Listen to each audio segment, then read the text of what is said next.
አንደበት ፖድካስት። ሰላም እንዴት ናችሁ?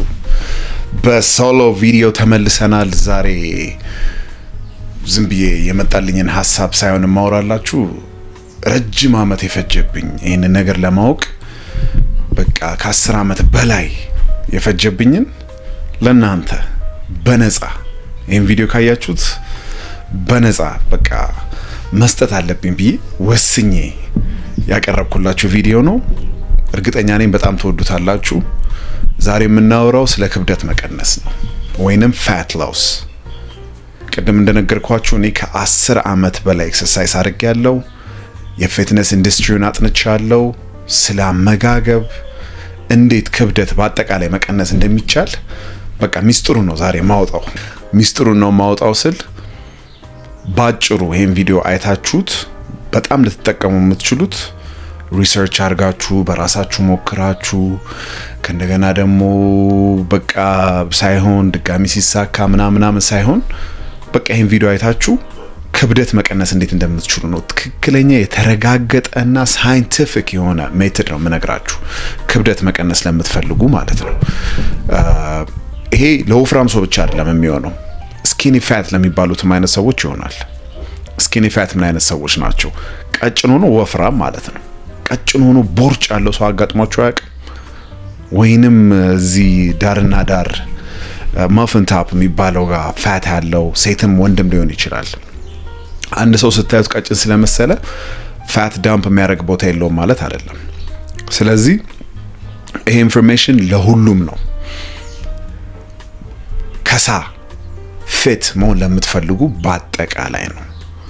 ብዙ ሰው ሲታገላ ያለው ዳይት ላይ ገብቶ ዋክ ሲያረግ ጂም ውስጥ በቃ ብዙ ብረት ሲያነሳ ሰው ሲያማክር ኒውትሪሽን ኤክስፐርቶች ጋር ሄዶ ኒውትሪሽኒስቶችን ሲያወራ ሲጠይቅ እኔ ጋር ዲኤም ሲያረግ ይሄ ቪዲዮ ብዙ ነገር ያቀላል ብዬ ነው ማምነው። ክብደት መቀነስ ከፈለጋችሁ ይሄንን ቪዲዮ እዩት። በእርግጠኝነት ነው የሚሰራው። ሚስጥር ነው እያካፈልኳቸው ያለሁት። የመጀመሪያው እኔ መጀመሪያ መደረግ አለበት ብዬ ማምነው አስተሳሰባችንን መቀየር ነው። ማይንድሴት እና ዲሲፕሊን ነው የሚባለው። የመጀመሪያው ማይንድሴት እና ዲሲፕሊን ነው ስል ምን ማለቴ ነው? ሁለቱ ነገሮች በጣም ትልቅ ቦታ አላቸው።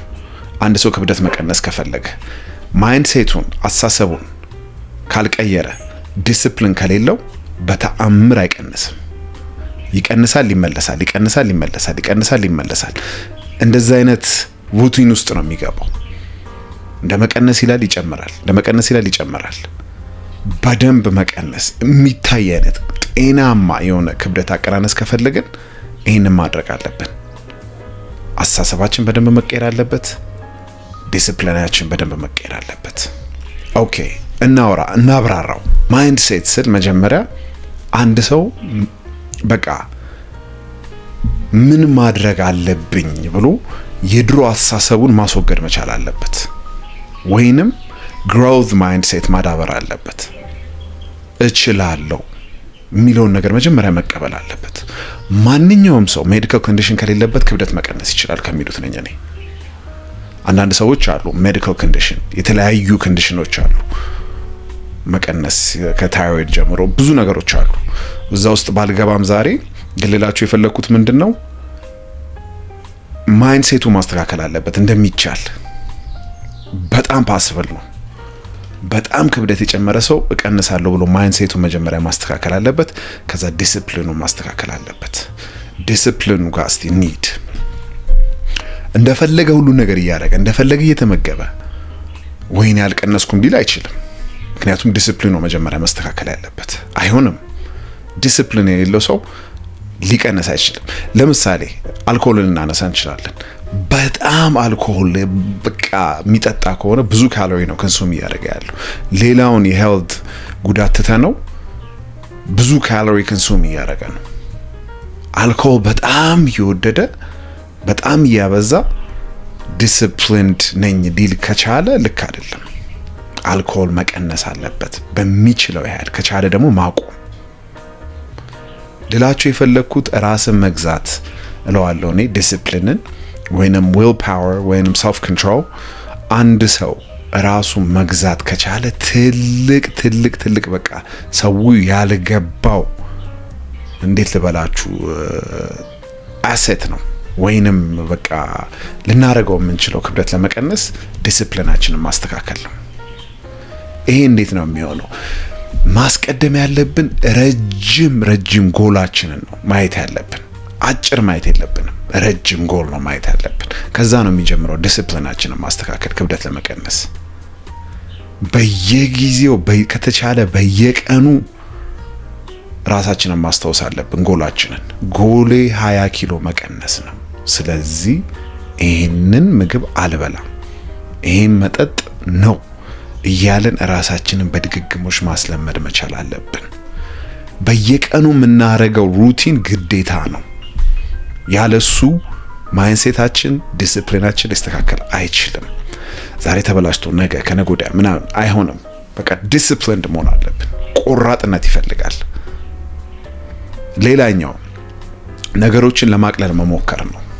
ቶሎ መጀመር ክብደት ለመቀነስ ወዲያው ነገ ዛሬ ምናምን ማለት አይደለም። ሬዚስታንሱን ሚዘንን ነገር ማስወገድ በተቻለ መጠን ወዲያው ቶሎ የጂም ትጥቆችን መግዛት፣ ውሃ መጠጣት ካለብን የውሃ ቦትላችንን መያዝ፣ ቀለል ያሉ አመጋገቦችን በቃ ውስብስብ ሳይሆን በቃ ከንትን ሆኑ እንደዚህ ሆኑ በኒውትሪሽን ሳይሆን ቀለል ያለ ነገር ከዛ ነው መጀመር ያለብን። እሱ ማይንሴታችንን በደንብ ይቀይረዋል።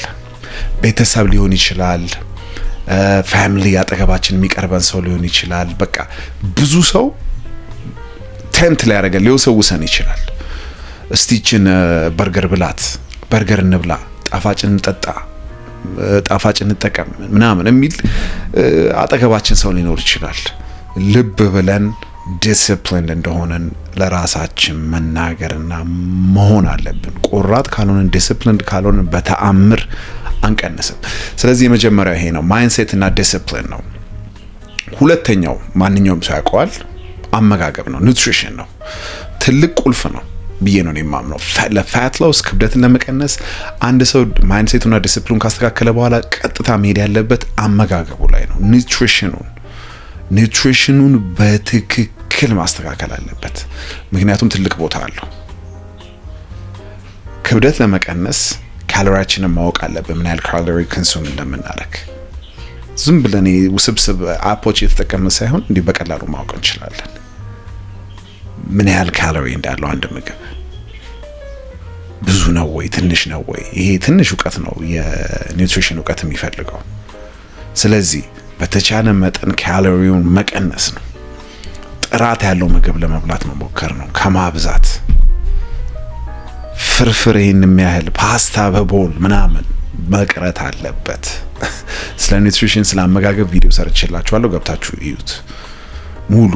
አንድ ሰው ጤናማ አመጋገብ ለመመገብ እንዴት ኩክ ማድረግ እንዳለበት ሁሉ ነገር፣ ስለ ዘይት አጠቃቀም ኤቭሪቲንግ ሰርችላችኋለሁ፣ ገብታችሁ እዩት። ዛሬ ግን ላወራችሁ እዚህ ጋር የመጣሁት ትልቅ ቦታ አለው ኒውትሪሽን አመጋገባችን።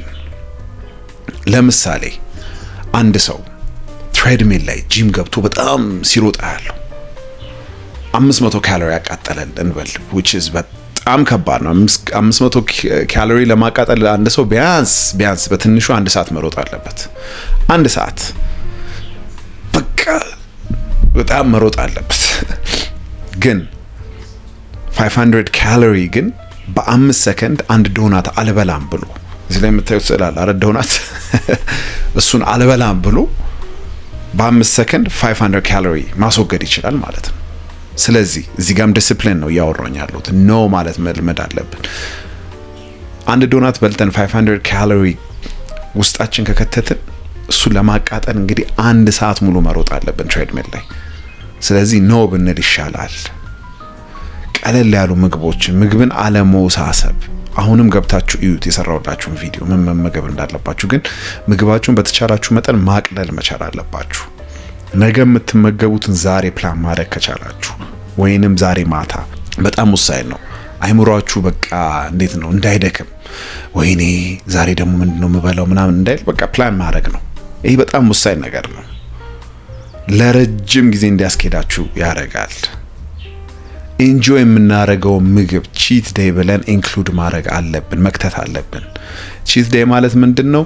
በጣም እንጠቀቃለን። በሳምንት አንዴ የምንፈልገው ምግብ ሳናበዛ እንበላለን። ማንኛውም ፊትነስ ውስጥ ያለ ሰው የሚያደርገው ነገር ነው። ምክንያቱም አይምሮአችን እንዳይደክመው በርናውት ያደርጋል።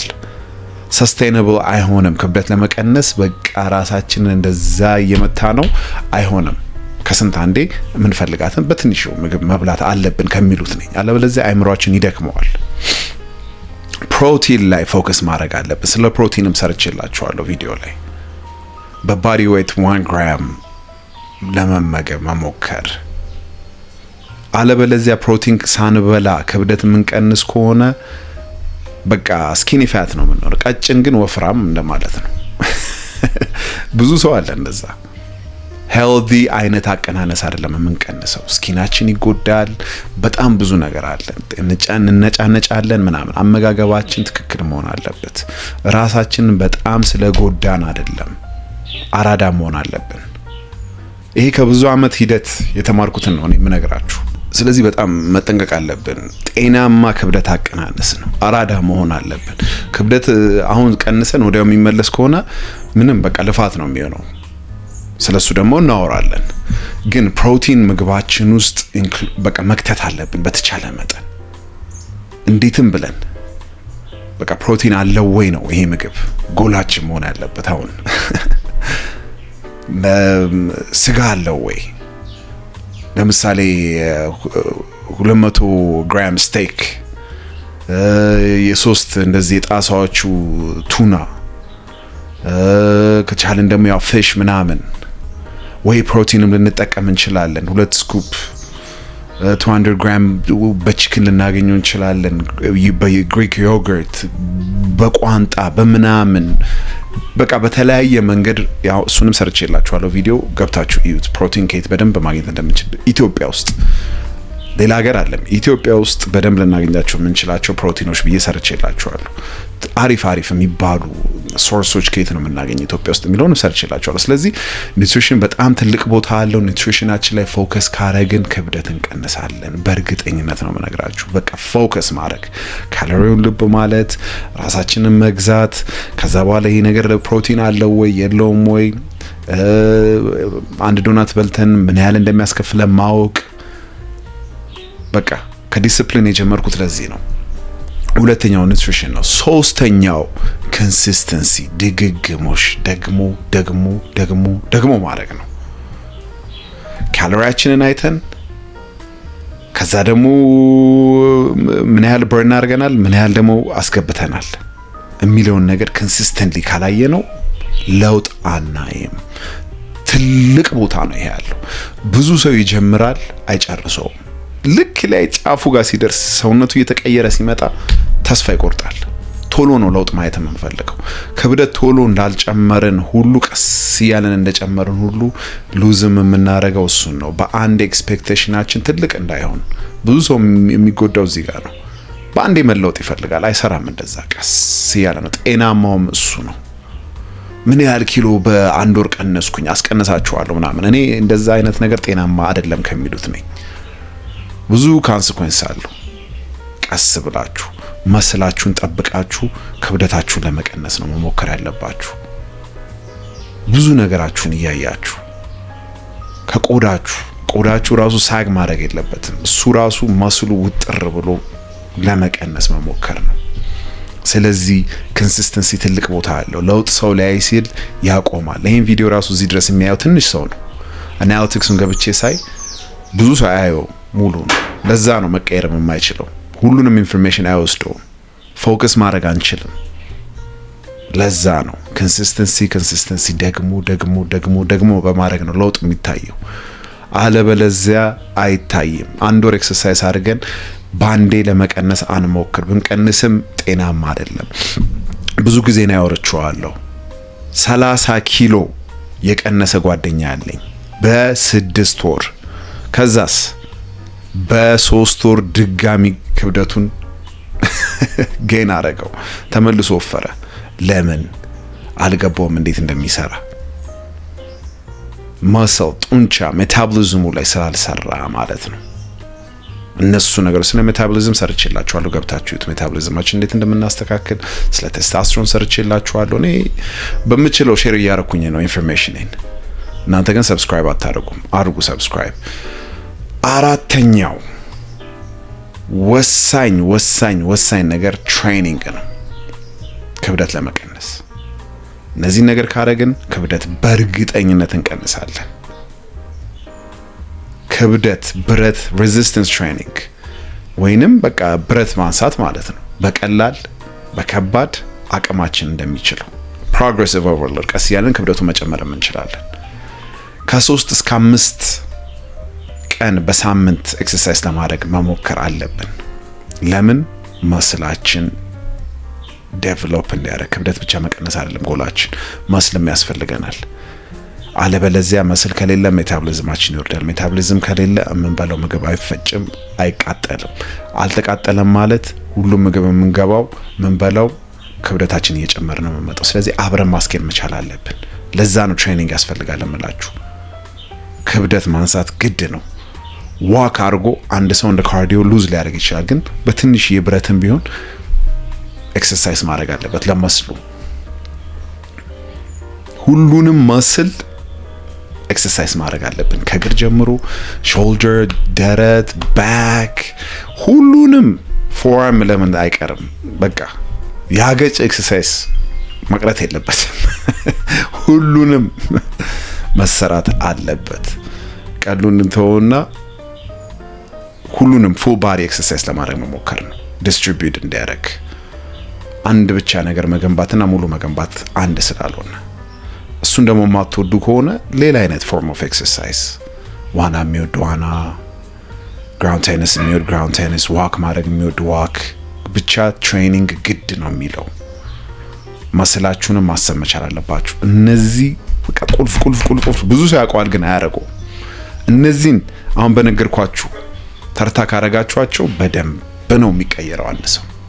እዚህ ላይ ለመጨመር እንቅልፍን ያስፈልጋል ከሚሉት ነኝ።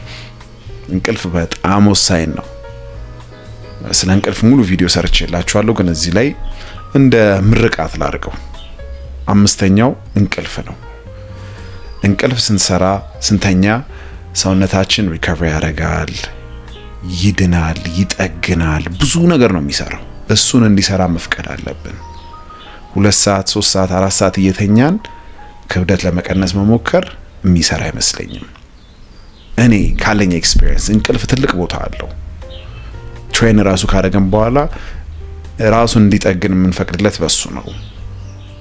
ሌላኛው በጣም የማይወራው ስለ ካርቦሃይድሬት አላወራንም ቅድም ኒውትሪሽን ላይ። ካርብ ኮምፕሊትሊ ስላቆመን ሳይሆን ምን አይነት ምግብ ነው የምንበላው። እኔ ካርብ በራሱ ዝም ብሎ ያወፍራል ከሚሉት አይደለም።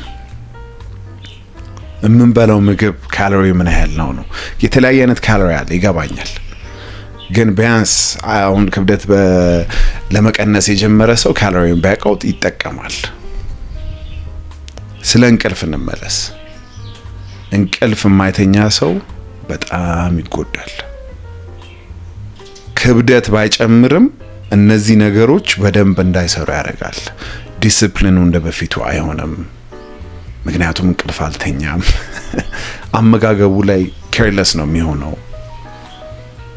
ኮንሲስተንሲ አይኖረውም። በጣም ይከብደዋል። ትሬን ማድረግ ይከብደዋል። እነዚህ ነገሮች ወሳኝ ናቸው። ስለዚህ እነዚህ ነገሮች በእርግጠኝነት ካረጋችሁ ሌላ ዲቴል ቪዲዮ አለ፣ እንዴት ቴስቶስትሮናችን እንደምናስተካክል፣ ሜታቦሊዝማችንን ምናምን፣ ኒውትሪሽን ፓርቲሽኒንግ የሚባል ሀሳብ አለ። አሁን ስለሱ ላውራችሁ እስቲ፣ በሱን እንዝጋው። ኒውትሪሽን ፓርቲሽኒንግ ማለት ከአመጋገብ ጋር ስለሚሄድ ነው። አንድ ሰው ምግብ ሲበላ ሰውነቱ ይወስናል። የሰጠኝን ምግብ ለምን ልጠቀምበት? ለኤነርጂ ልጠቀምበት? ለጡንቻው ልጠቀምበት? ጡንቻውን ላይ ላውለው ወይስ ዝም ብዬ ዳምፕ ላድርገው ሰውነቱ ላይ ይወፍር? ከሶስቱ አይሄድም።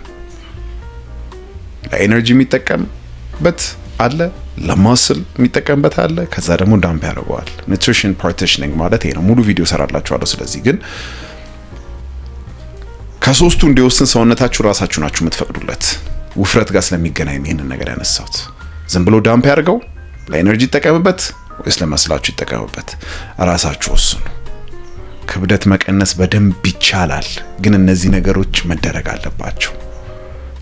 አእምሮአችንን መጀመሪያ ማሳመን አለብን። ኮንሲስተንሲ ይፈልጋል፣ ትሬኒንግ ይፈልጋል፣ ኒውትሪሽን ይፈልጋል። እነዚህን ካረግን እንቀንሳለን በእርግጠኝነት። ቪዲዮን አላረዝምባችሁ። እዚህ ድረስ ስላያችሁት በጣም አመሰግናለሁ። ሰብስክራይብ ማድረግ አትርሱ። በሌላ ቪዲዮ እንገናኛለን። ፒስ። አንደበት ፖድካስት